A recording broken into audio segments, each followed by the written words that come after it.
আসসালামু আলাইকুম গায়েস ভাইরা, সবাই কেমন আছেন? এমডি সোহাগ। সকালবেলা একটা ভিডিও শট নিতেছি, দেখেন অবস্থাটা। আমি দেশে আসছি, আমাদের দেশে আসছি ময়মনসিং। তবে একটা ভিডিও শট নিলাম সকালবেলা। অনেক কুয়াশা আজকে, আপনারা দেখেন কুয়াশা।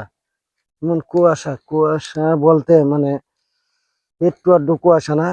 দেখেন অনেক কুয়াশা, আপনাদের একটু জুম করে দেখাই আমি। দেখেন সরিষা ক্ষেত, এই যে সরিষা ক্ষেত দেখেন, এই যে সরিষা ক্ষেত দেখছেন। সকালবেলা অনেক কুয়াশা, কিন্তু এই যে একটু তাকান, দেখেন আপনারা গায়েস বেড়া, অনেক কুয়াশা, অনেক কুয়াশা আরম্ভ হয়েছে সকালবেলা। এখন কিন্তু প্রায় 7টা বাজে, তা কুয়াশা শেষ হয় না। আর এই যে দেখেন সরিষা ক্ষেত, আমাদের এই যে সরিষা ক্ষেত দেখেন ভালো করে সবাই। তে সবাই ভিডিওটা উপভোগ করবেন, সবাই ভিডিওটারে ভালোবাসা একটা কিছু দিতে চেষ্টা করবেন। ইনশাল্লাহ সবাই ভালো থাকবেন, সুস্থ থাকবেন। আমার তরফ থেকে আপনাদের কাছে আসসালামু আলাইকুম।